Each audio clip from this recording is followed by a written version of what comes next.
Tantor Audio, a division of Recorded Books, presents Kilt in Scotland by Patience Griffin, narrated by Kirsten Potter. 1. Glasgow, Scotland, Guy Fawkes Night. Remember, remember, the 5th of November, gunpowder, treason, and plot. Tilly Dixon couldn't get out of her head the chant that she'd heard on the street earlier. Between the stress of finishing the next book in the Quilt to Death series and the noise of Glasgow gearing up for Guy Fawkes Night, Tilly was wound tighter than usual. Her muscles ached, her eyes hurt, and her brain was fried. She closed the lid of her laptop and stood, stretching, trying to ease the tension from her body. She felt older than 42. Her sister, Marta, younger by 2 years, had plenty of spring in her step. Spring, though, wasn't quite the right word. Marta strutted through life, parading around like a queen bee. Tilly trudged. Hours of slumping over a computer and waiting on Marta hand and foot caused Tilly's misery. Tilly bent over and tried to adjust the computer chair again, but it was no use. She missed the little things when they were abroad. Her worn, comfortable chair in Marta's New York apartment, for one. They always roughed it when they were here in Scotland, but it seemed as if Tilly was the only one who suffered. Marta didn't seem to have a worry in the world, and she didn't care one whit that the accelerated deadlines of the last 3 books with 3 Seals Publishing had nearly killed Tilly. Stiff as a corpse, Tilly went to the window of her sister's 5th-story apartment and gazed out. Marta loved the city. Tilly didn't. Too loud, too crowded. She preferred the peace of the Scottish countryside, or the lapping waves along the beach of one of the fishing villages, a place like Gandiegow, which she and Marta had visited once. The memory made Tilly sigh. November evenings came early in Scotland, the sky ink-black at only 4 in the afternoon. Anticipation of the celebratory bonfire lay upon the crowded streets below. Tilly wasn't looking forward to the crack and boom of the fireworks later, hating how they frazzled her poor nerves more than they already were. The apartment door opened, and Tilly turned to see her sister flounce into the room as if she was a 20-something and not middle-aged. Her new editor, Rance Bettis, trailed behind her, and Tilly cringed. It wasn't just his slicked-back hair or his fading good looks that made her skin crawl. His skeevy, unethical behavior was repulsive to Tilly, but apparently flypaper to Marta. Over the years there'd been scads of men just like him, charmers looking for something in return. Money, fame, power, all subpar men. Not the kind of men I write about. The way Marta and Rance were acting, the affair was in full swing, despite Rance being newly married to another. The affair aside, Tilly couldn't stand Rance for a lot of reasons. He smoked, he was loud, and he treated Tilly as if she wasn't even there. But at the top of Tilly's list was his awful taste in books, all things dystopian. He'd told Tilly once that he couldn't get enough of the rising body count in Hunger Games and Game of Thrones. He stood in the doorway, carrying a cardboard box the size their author copies usually shipped in. "Set them on the desk," Marta commanded.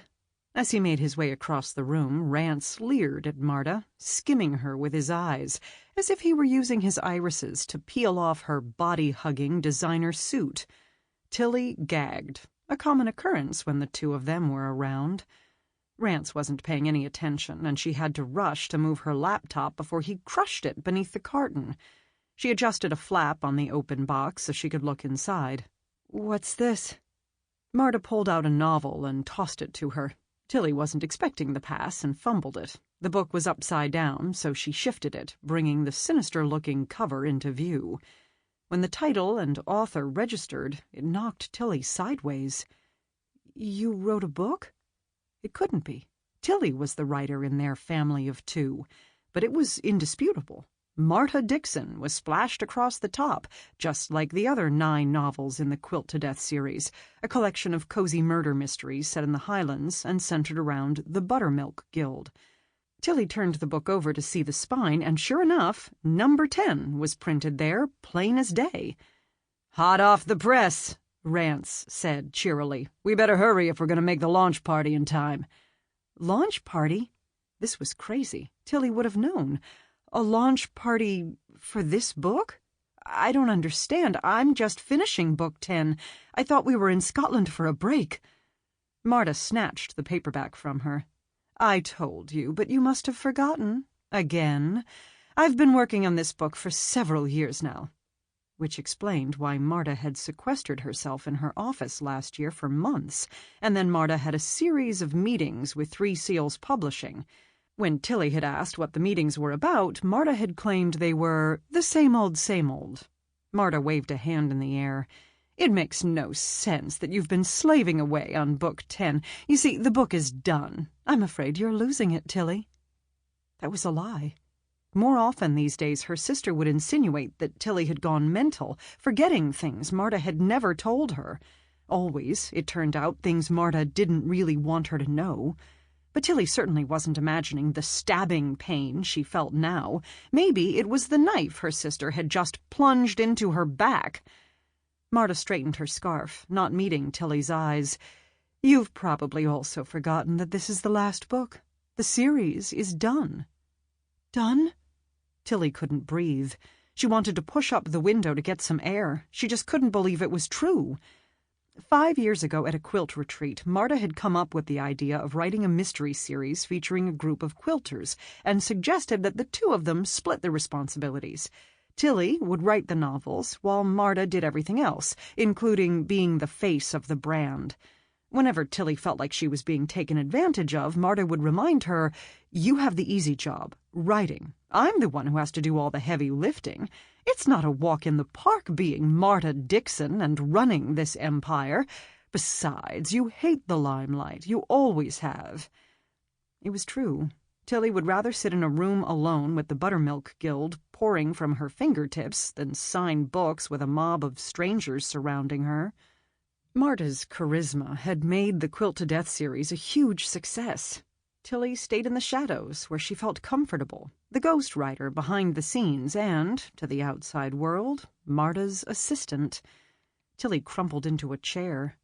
"Why would Three Seals sign off on this? I made them an offer they couldn't refuse." Marta didn't elaborate, but instead tapped the book against the desk.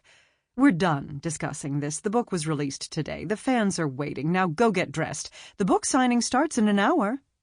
"Book signing?" Tilly felt another whammy. Marta rolled her eyes.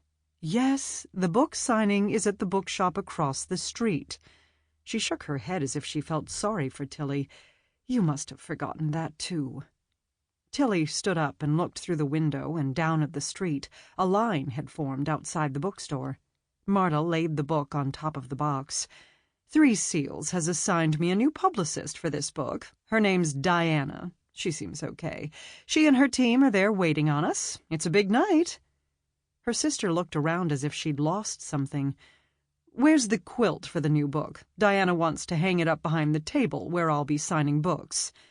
Tilly exhaled, feeling as if Marta had dropped an elephant squarely on her chest, breaking her heart in the process.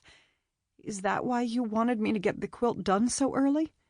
Usually the quilt and corresponding pattern didn't need to be ready until the novel was released. "Seriously, Tilly, I think you're slipping. I told you all about this." But Marta had said nothing, and both she and Marta knew it. Gandiegow, Scotland. Didy hobbled to Quilting Central as fast as she could, paying no mind to the North Sea as the spray hit the walkway, splattering her sturdy wellies. She wasn't a spring chick anymore, and this wet morning had her feeling all of her 79 years. But she was on a mission. She'd heard from Bethia, her dearest friend, that it had arrived. Didy reached the entrance to Quilting Central and slung open the door.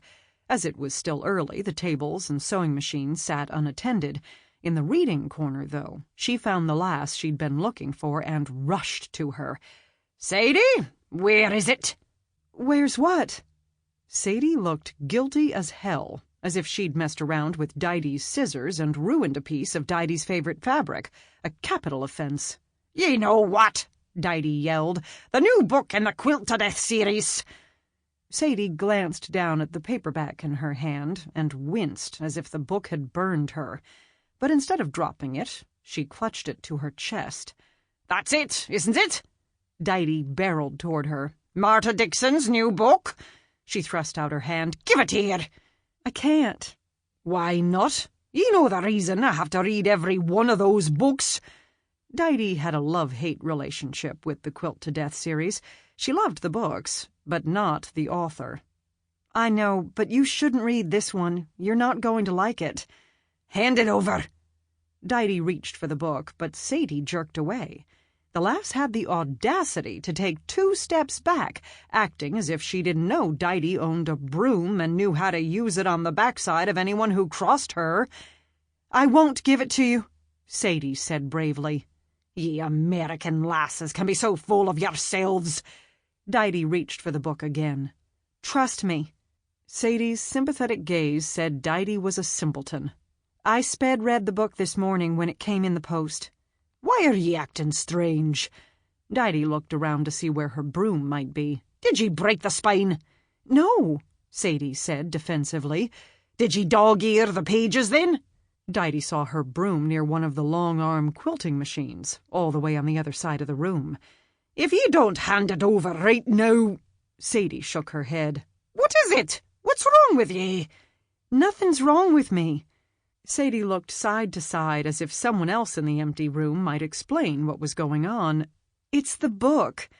"What makes ye think I'm not going to like it? Spit it out." Sadie glanced down once more, staring at the book as if an awful secret lay inside. "Are you going to get mad at me if I tell you what happens in the end?" Didy glowered at the lass, wanting to shake her. "Any madder than I am right now?"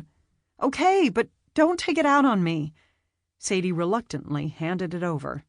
"Ye've aged me another year," Didy grumbled. "You're acting as if someone died or something." She thumbed through the pages and grinned. "No quilting for me today. I'll just spend my time with a good story." Sadie gently touched Didy's arm, getting her attention. "Someone did die." "Who?" With trepidation in her creased brows, Sadie gave her a sad smile. "The Buttermilk Guild died. All of them. Miss Dixon killed them off in the epilogue, on a ship during a quilting cruise. They all drowned during a storm." Didy glared at Sadie. "She couldn't have." Sadie acted as if she had to hurry through the next bit. "The detective chief inspector, though, went back to his fiancée in Edinburgh and got married. At least that part had a happy ending." "I don't care about that mush." Didy's old chest felt heavy. "Why would Marta Dixon kill off my quilters? Damn it. I mean, the quilters. Why would she do that? This is only the 10th book in the Quilt to Death series. I thought it would go on forever." Didy's despair made her blood run hot. "I'll take Martha Dixon to task for what she's done. Aye, I will." "We aren't the only ones who are upset," Sadie said timidly. "I checked online. Everyone who's read the book is complaining too." Didy smacked the paperback on the table. "I'll tell ye what, I'll do more than complain. When Marta Dixon shows her face in Gandiegow again—" She blew out a breath and was genuinely surprised when it wasn't pure flames. "I'll kill her. That's what I'll do. I'll kill her."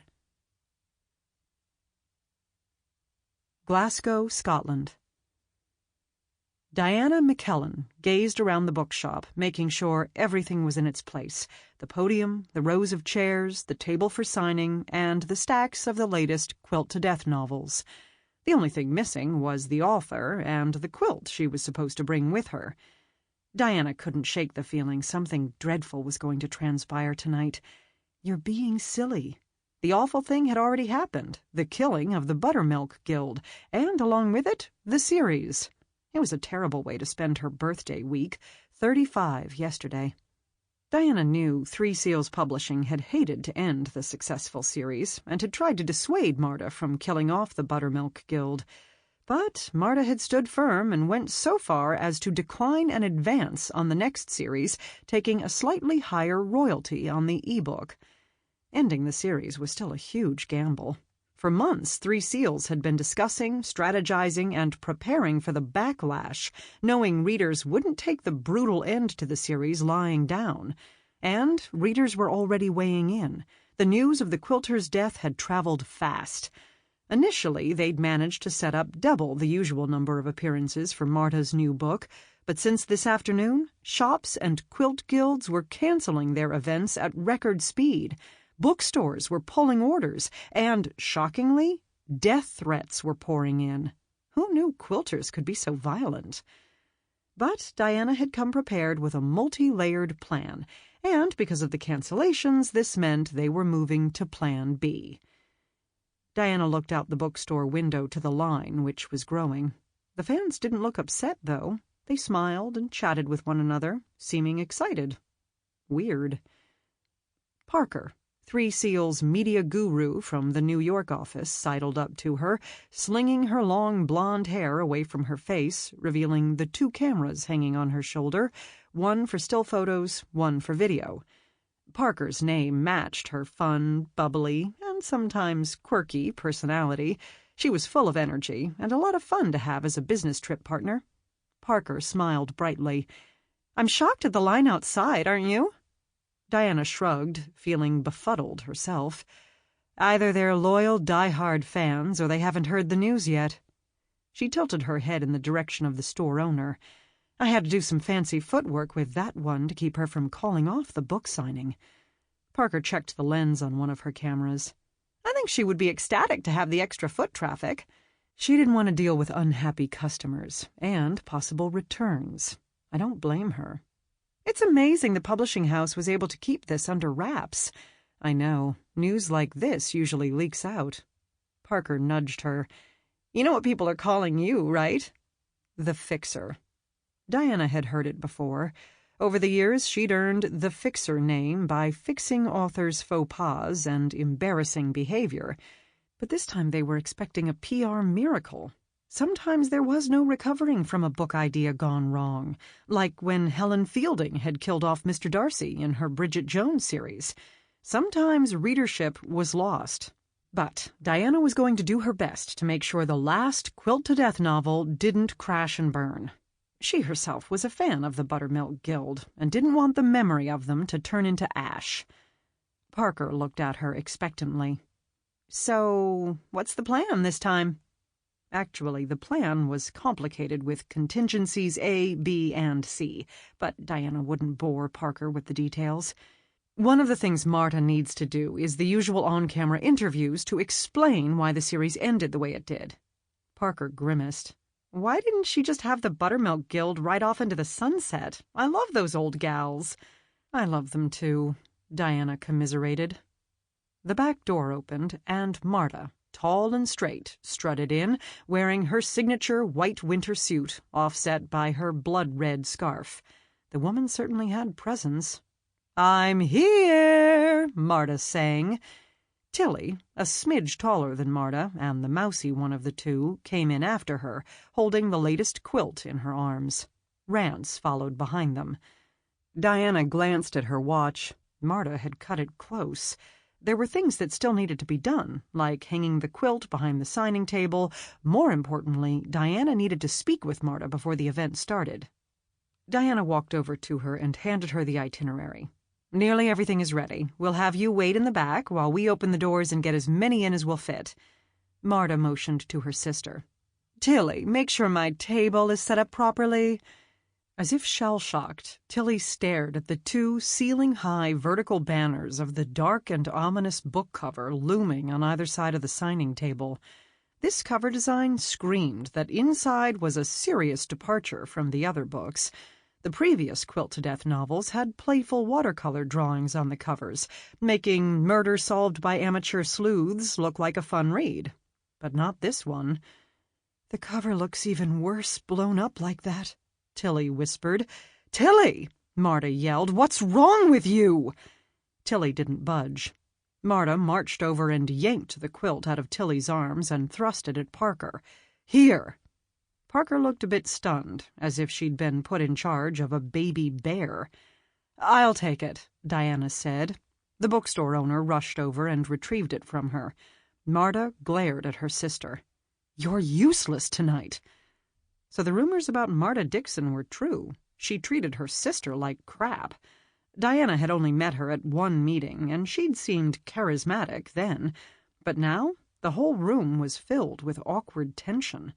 The bookstore owner bit her lip, then busied herself with hanging the quilt behind the book-signing table. As the whimsical quilt unfolded, Diana saw a rook appear in the center, surrounded by bright stars and a few small rooks thrown in around the edges.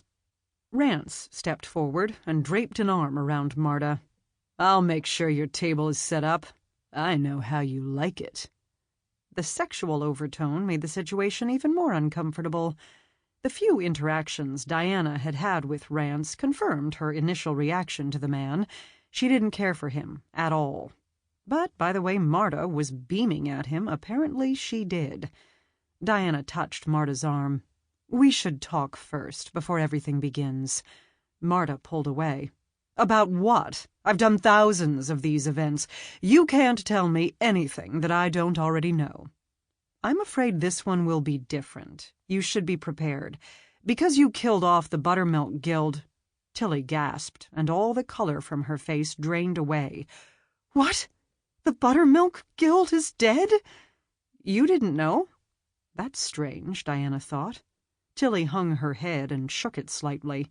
How could she not know this important detail? Tilly was Marta's assistant, and one would assume she had read the book before it went to print. Tilly appeared stricken, absolutely devastated. Diana was torn because the clock was ticking. "Do you need to sit down? You don't look well." Diana's PR brain went to the worst-case scenario, and it wasn't pretty. There would be a huge mess if an ambulance had to be called to carry Tilly away. "She's fine," Marta insisted. Diana didn't think so. "Parker, can you find Tilly some water?" "Sure, boss." Diana welcomed boss now over the fixer, as she wasn't sure she could fix anything right now.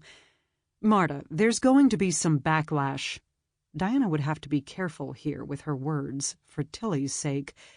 "Because of the conclusion to your new book." But Marta was half distracted. "Poppycock."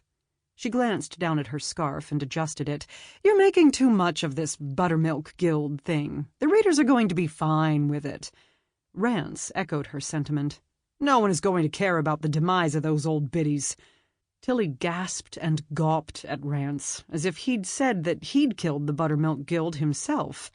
Diana turned to Rance. The man was oblivious to what this could do to Marta Dixon's sales. Had he not been in touch with Three Seals today? But Diana couldn't worry about Rance's grasp of reality right now. She had to get through to Marta. "Please listen to me." She gave her a pointed look and held her gaze. "You've been getting death threats since the book came out today." That got the self-absorbed author's attention. She glanced around nervously. "Death threats? Well, I need protection. Three Seals had better get me a bodyguard." "I'll protect you," Rance said. Marta glared at him. "This was your idea. You said I should kill off the quilters, that it would make things more interesting, edgier." Rance put his arms out. "Listen, baby, don't worry about a thing. You wanted to get away from that soft writing anyway and into true crime. Didn't I get you a 4-book contract?" There was a thud. Diana turned, worried it might be Tilly hitting the floor, but it was only Tilly's bag. Surely she wasn't just finding out about Marta's new book deal. Rance went on. "It's all going to work out fine. It's going to be great. You'll see." Marta shook her head and spun on Diana. "Get me a bodyguard, tonight." "I'll work on it." Marta glared at Tilly. "What are you doing just standing there? Make sure my table is right. You're my assistant, aren't you?" Though Tilly looked like death, she obediently went to the table and began shifting the books, giving Marta extra room, laying out a packet of tissues, a bottle of water, and a few lozenges. Rance took Marta by the arm and, with the bookseller on the other side of her, ushered Marta to the back room to wait. As Parker tested the lighting one more time with her meter, Diana checked her watch again and headed toward the front door. Once there, she stepped outside. "Is everyone ready?" she yelled to the crowd. A resounding "Aye!" rose up. She held the door wide as the fans crowded in. Some had canvas tote bags filled with quilt-to-death novels and quilts. Remember, Ms. Dixon can only sign 2 outside items, plus an unlimited number of in-store purchases. One of the store clerks stood just inside the door and marked outside items with a sticker. The tension of the day eased away as fans flocked to the mystery shelves to buy more books about the Buttermilk Guild. "Take your seats as soon as you can so we can get started." Both cash registers were dinging, and Diana smiled. Her worry had been for nothing. The chairs filled quickly, and people filed along the back of the store 3 deep. Diana nodded to the store owner. "It's time." A moment later, Marta strutted out to applause, going straight to the podium. A line had already formed at the microphone for the question-and-answer portion. "Welcome, everyone," Marta started, all confidence. "I love seeing my adoring readers, and I have great news to share with you, my darlings. I'm starting a new series." The crowd oohed and awed. "It'll be something a little different. Starting tomorrow, I'll post hints and sneak peeks on my website, but tonight, how about I read the first chapter of my new book?" Everyone seemed to lean in as Marta read. She had a great Scottish accent for each member of the Buttermilk Guild. She really did know how to hold an audience and keep them on the edge of their seats. When Marta was done, she closed the book and flourished a hand in the air. "Let's open it up for questions now." Diana reached over and turned on the microphone for the people in line. The first woman stepped up, holding a miniature milk can with Buttermilk Guild plastered on the side in blue letters, a promotional giveaway for the previous book. She leaned into the microphone. "Your new book came in the Morning Post, and I read it first thing." Marta took the microphone from the podium and stepped closer to the woman, beaming, as if the woman had just complimented her newborn. "And how did you like it?" The woman's expression turned hard and ugly. "What made you think you could get away with murdering the Buttermilk Guild?" Before her words could register with Diana, the angry woman ripped the lid off the milk can and threw the contents at Marta. Blood. It went everywhere, but mainly it hit Marta in the face. Her white suit soaked up a good portion of it, too, as if it had been thirsty. The crowd went crazy. "What in the hell is wrong with you?" Marta yelled. But the woman had fled and was almost to the door. Everyone must have been in shock because no one stopped her as she tore out into the night. Diana was mobbed by people who'd gotten splattered. Out of the corner of her eye, she noticed Parker, her video camera held up, the recording light on. Good girl. Hopefully she'd gotten some footage that would help the authorities capture the milk can-carrying woman. "I'm going to kill that bitch!" Marta shouted into the microphone. The crowd went silent, stunned at seeing the real Marta Dixon for the first time. Diana rushed to her, taking the microphone away. "I told you I need a bodyguard!" Marta screeched. Diana tried to push her toward the back room. "Three Seals is going to pay, do you hear me?" Marta howled. "Where's Tilly? I need someone to clean me up." The young store clerk ran toward her with paper towels, unrolling sheets as she came. Instead of being grateful and thanking her, Marta barked, "Give me those!" She snatched the paper towels and scrubbed her face without a kind word to the young woman. Up close, Diana realized it wasn't blood at all. It was too thin. Was it dye? She looked over to see the store owner on the phone and assumed she was talking with the police. "Excuse me." An old lady touched Diana's arm. "Are you in charge here?" Diana was torn, as the chaos in the room wrestled her attention in what seemed like 1,000 directions.